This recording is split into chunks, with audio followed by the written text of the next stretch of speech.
Hi there. So in this video, I wanted to talk about how do you start a business? Because it's something where I've met a lot of entrepreneurs and a lot of people that have great ideas. I mean, whether it's a software or some kind of a local service, or maybe it's a product like Gizmo, a gadget, a widget or something. And I wanted to make this video because it's something that when I read about like what challenges people are facing, it seems like turning their idea into something people will actually pay for is one of the toughest things. So in this video, I'm going to walk you through exactly what we did in the beginning stages to be able to start an agency, how we were able to rise up, and then also what you can do, a couple of tips on how you can start generating revenue without really spending a whole lot. So the very first thing is look at a market. And when I say look at a market, I mean do some analysis, do some research, figure out what is working and what's not. So one of my mentors, probably one of the gentlemen I learned the most from, he works primarily with Chinese investors. His entire business is based around, not entire business, but much of his business is based around the Chinese. And he explained to me that you don't have to be the first one to do a thing in order to make a lot of money. That's a pretty American style. Like we feel like we have to have the biggest, greatest, newest, most innovative, whatever the heck it might be. And he really helped to teach. I used to be that way too. And he helped teach me that no, Anand, find what's working, figure out how you can apply that either to another place or how to be able to take that lesson, how to take that value that people are needing and find a way to provide it or fulfill it better. So better, maybe that example could be, one of the things he used to say is, don't sell pineapples in Hawaii. Basically just saying that there's a lot of damn pineapples in Hawaii. It's not challenging. You can plant a pineapple plant in your backyard and 3 to 5 years later, it'll give you a pineapple. On the other hand though, there's not a lot of pineapples in Virginia. That's not a thing. And so the concept of it was by using supply and demand, or by doing research and figuring out what is succeeding and what's not, and finding those solutions elsewhere, your brain can begin to engineer solutions merely off of what is already bound, what's already been developed, as opposed to racking your brain, taking something cold to market, and starting fresh from scratch. So in this case here, if I was starting a business, which I am, so I guess I'll speak from the business I'm doing now and make it real. So that way, anyone who's watching who might also have an idea to start a company, you get to see a real life example of a dude starting a company from scratch without any money, doing the exact same steps I'm talking about. So step number one is I looked at the market, and the market would be small businesses, specifically small businesses looking for marketing agencies. And in learning about the marketing space, there is a ton of people that are, marketing experts or social media strategists or whatever the heck type of marketing you can think of online. And so I started off and wanted to do the research, and the way I did research was specifically through Facebook groups. Now, I would say this is probably one of the most powerful resources that we have available, because it used to be, not long, 5 years ago, 6 years ago, if you wanted information for something, you found it in a book, you found it in a course, or you found it at a conference.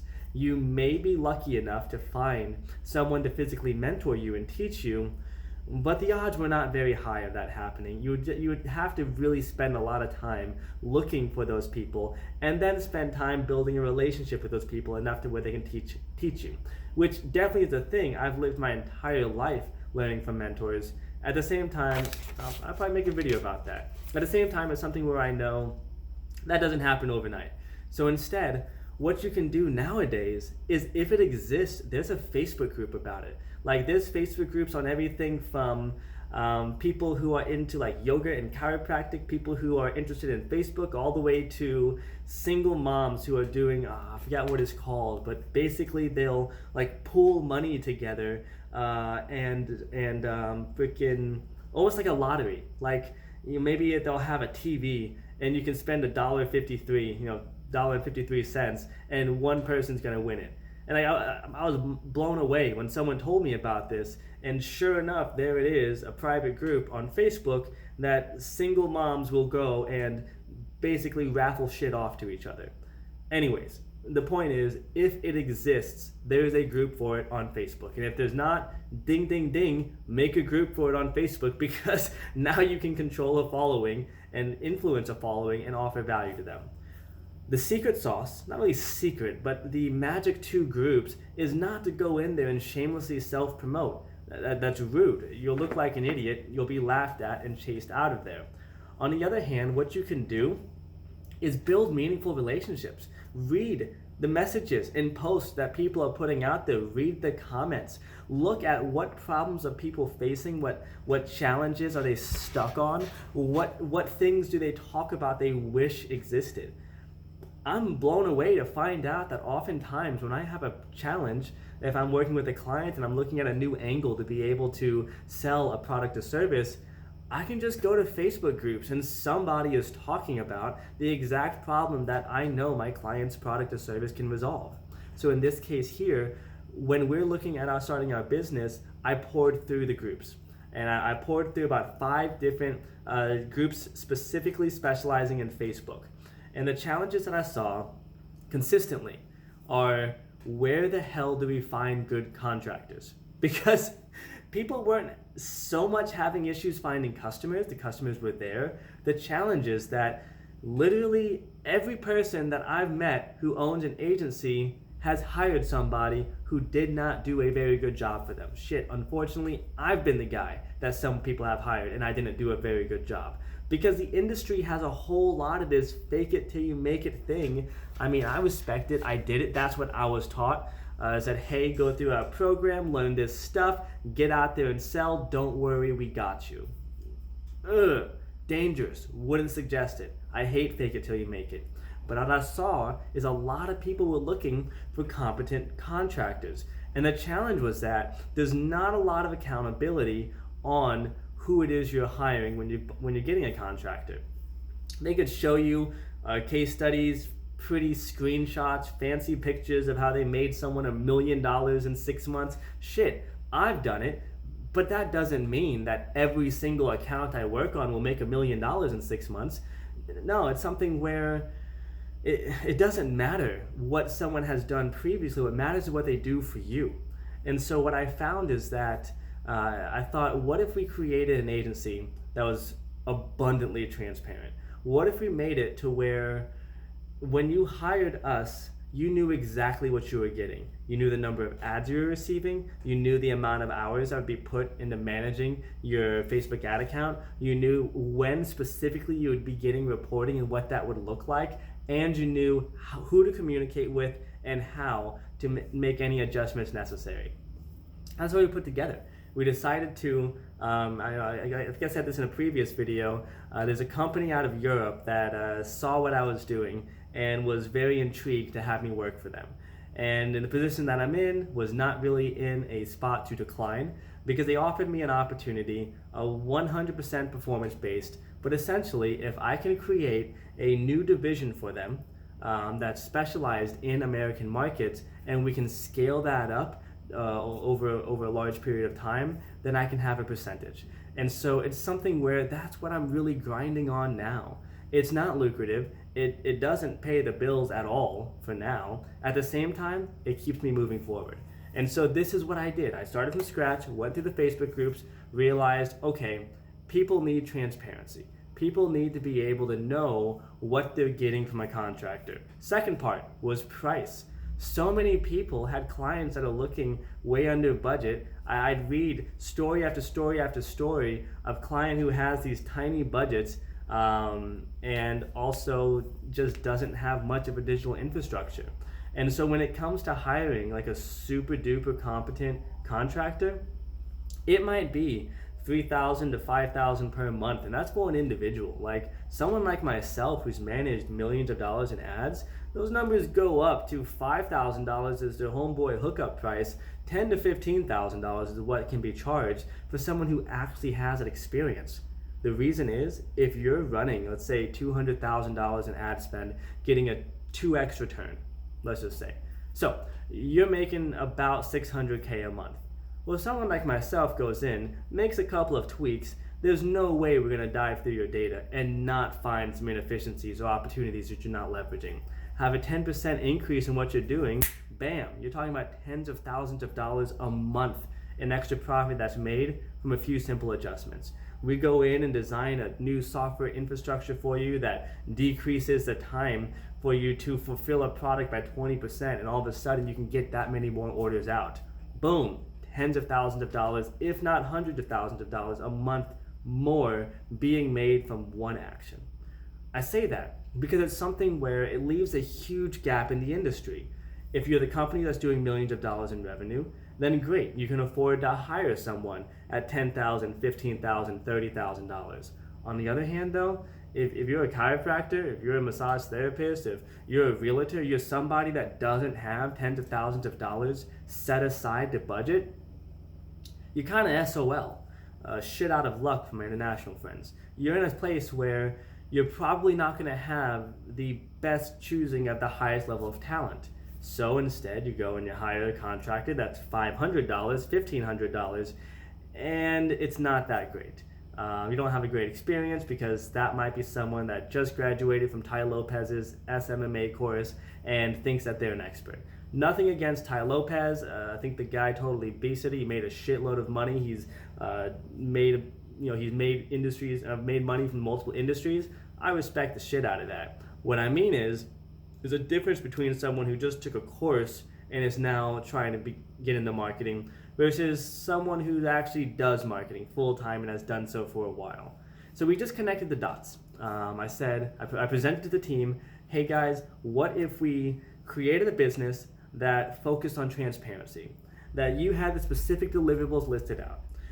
One of the other things that we did is we got rid of the quote process because so many people were asking, how much does it cost for this? I need someone to do this. My pixel isn't reporting the right amount of money coming in from each sale. How much does it cost to find a Facebook API developer that understands that shit? Or I need an e-com page built fast. What would the cost be? It's a giant question mark in most places, and people have to quote it. Which for big fancy projects where you're like running a RFP or something like that, yeah, sure, there's going to be an extensive quoting process. But when you're talking about building a quick site or running some ads on Google or Facebook or even Pinterest or whatever, it's not that complicated until you get to the bigger numbers. So, on one, we decided that we're going to offer transparent services, meaning a person knows exactly line item by line item what they're getting. 2, transparent pricing. The pricing is right there on the website. And while some things do have variables, such as web design, are you building a site on Wix or is it going to be on Shopify? Are you building it on Magento? Like, that's going to require different types of developers. And then, how many pages do you have? So if you have a site like Shopify, through Shopify's Liquid theme, everything is templatized. You make the product page once and all of the product pages are the same unless you customize it. On the other hand, you take something like Magento or WordPress and all of a sudden you need to get a little bit more technical with the way that you manage everything. Sure, it does still templatize it, but it's not the easiest to manage. It does require a little bit more work. So I say that because that's something where if you can just drag the dial, okay, what platform are you on? What are you needing as far as these variables? What level of complexity are you interested in? Here's some examples. This was the vision of what we said. And the last bit was customer service, to make it to where a company could actually be reached. So for anyone watching this video that happens to be in the agency space, and if you want to make a whack load more money, live chat on your site. For some strange reason, this isn't really a thing in our industry yet, and I'll make a blog post or something, and I know I was writing an article internally with my team about this, but the statistics are just stupid. Just Google the increase in engagement, the increase in conversion rate, the increase in customers returning to your site when you offer live chat versus when you don't. If I remember correctly, I found something so crazy that out of like 1,400 agencies tested, there was only like 20 of them or something ridiculous like that were producing the highest level of result. And out of those 20 producing the highest result, almost all of them using live chat. The ones not producing as high a result, no live chat. So either way, the point behind that, the reason behind the reason, not looking necessarily at what people are saying is a problem that they're facing in the industry, but finding out what benefit are they actually looking for behind the problems that they describe. So when people talk about a challenge of having to find a person, asking questions and getting a clear answer, what they're saying is that the customer service for the average agency is total shit. And many of the things, it happens to help that I have experience in this because we did a lot of things not right last year and a half. I learned a ton of what not to do when running an agency. And I share this because not only can you learn lessons from your past, from the mistakes that have been made previously, you can also look around you. So just some other examples of things that I've found while doing some digging is to see, well, what is it that people are looking for when it comes to, let's say real estate. So in real estate, when I poke through the real estate marketing groups, the biggest challenge that I find facing is shitty leads. Like so many people oh my gosh, I hired this agency and I called the leads and no one answered. And then another challenge that they face is actually in the qualification process. So not just shitty leads like they don't answer, but the leads that they get, the people just aren't interested at all. The targeting doesn't seem right, or the people have no idea what they even signed up for. So one of the things that we're building a solution for right now is that a way where, as an agency, we're not incentivized based off of the number of leads brought. We're not incentivized even off of the number of forms filled out to qualify leads. We're building out the whole A to Z system that makes it to where we bring in the leads, we qualify the leads, we make sure the leads are actually ready to buy, and only when they're ready to sign a contract and put money on the table, that's when they get connected to your realtors. So this was a challenge that, again, we looked at the market from a holistic point of view. I started off in Facebook groups because that's where I gain a lot of data. I just poured through a whole bunch of comments to figure out what issues were people facing. I then looked for what solutions had other people found, and then I started scratching my head and looking for people that could produce that. In this case here, the real estate side of things, I did not personally create. My partner did. It's something where he took an almost exact same approach to it. We put our heads together as two really brilliant entrepreneurs, and then we're able to make something really, really cool. So how it's gonna go, where it'll end up, I don't know. We're launching this stuff literally this week. But I wanted to share this video because that's our process. That's how we do it. And as I expand, I can tell you that my objective is to start to scale into every conceivable aspect of digital marketing and to start there and expand into other companies and other industries. And I say that because in this video, it's really the first one of me sharing the exact process, the exact procedure that I am using and will be using as I scale. So if you found this interesting, I know this was more technical while the other ones were a bit more, not woo-woo, but not really about specific business stuff. Let me know. Drop it in the comments. I'd love to hear your feedback. If there's anything else you're interested in, please share. Thank you so much for watching this video. I'm Anand Houston, and until next time, bye for now.